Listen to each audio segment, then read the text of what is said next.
order to get something you've never had. You have to become somebody you've never been. Things happen in the spiritual realm before they happen in the physical. Your mentality has to change first before your reality changes.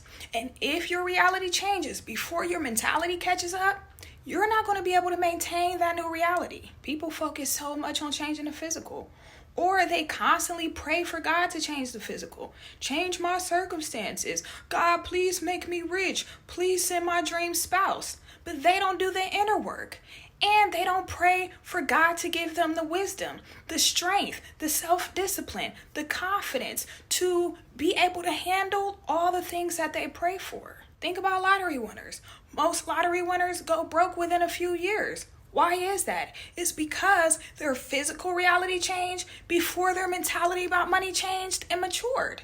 God can bless you with all the riches in the world, but if you have a poverty mindset, you're going to blow it. You're not going to be able to keep it. You're not going to be able to handle it or maintain it. I know somebody personally who has been in a negative cycle with money for over a decade, probably even longer than that. They've always mismanaged their money. Even when they had a lot of money, even when they were making fast money, they were spending it just as fast. They didn't invest a dime and they didn't even save a dime. I was asking this person about their childhood and they grew up less fortunate. But the times that their mom did come up with a lot of money, she would blow it. She would run through it. And that made me realize the reason why this person mismanages their money, even when they get a lot of money, they still blow it, is because subconsciously, they still feel inadequate from their childhood. And the way they make up for it is by buying things they can't afford and keeping up with the Joneses and trying to look like they're of high status. I used to struggle with my weight, and I used to be one of the laziest, undisciplined, unmotivated people you would ever meet. That's why anytime I tried little things to lose weight, it never worked because I was so focused on my appearance, but I wasn't focused on my health. And then one day, one of my coworkers said something about me eating a Lunchable. He was like, I can't believe you're eating that. Do you realize how unhealthy those are? And I'm just like, what's the big deal? It's just a Lunchable. I've been eating these since I was a kid. But him saying that sparked something in me. So I started Googling.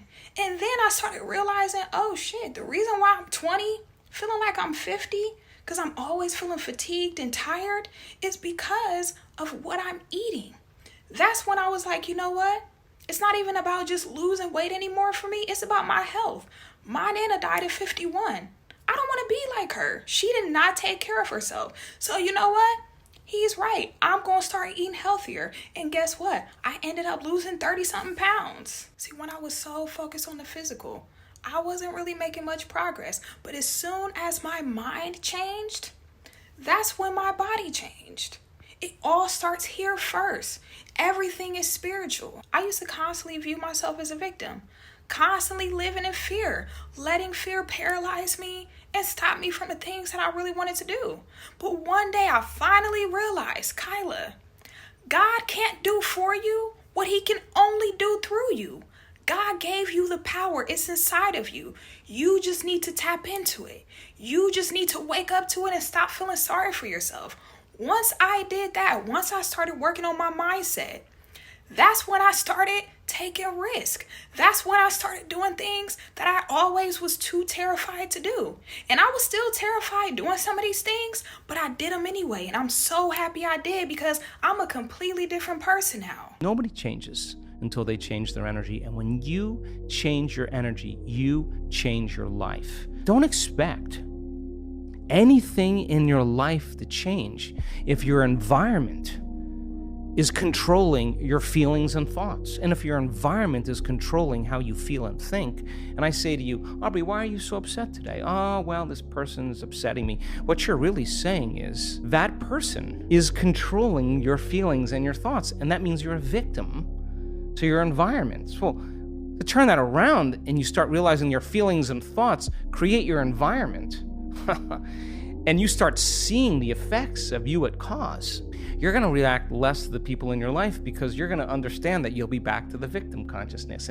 And when you start seeing that you're creating outcomes in your life, you're going to believe more that you're the creator of your life and less the victim of your life. Speaking of changing your mindset, I am a spiritual teacher and coach, in case you didn't know. if you need help changing your mindset, or you need help healing, or you need spiritual guidance or life advice, I would love to work with you. My website will be in the description box below.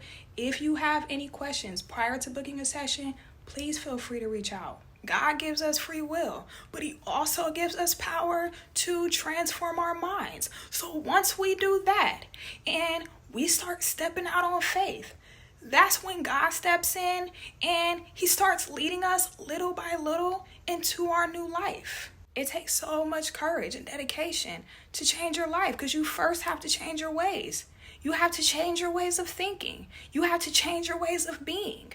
That takes time. So you have to be patient with yourself and give yourself grace, but never get comfortable. Never accept defeat. I love you guys. I pray this message was helpful. If it was, make sure you like it, make sure you subscribe, leave me a comment, and I'll see y'all soon. Bye.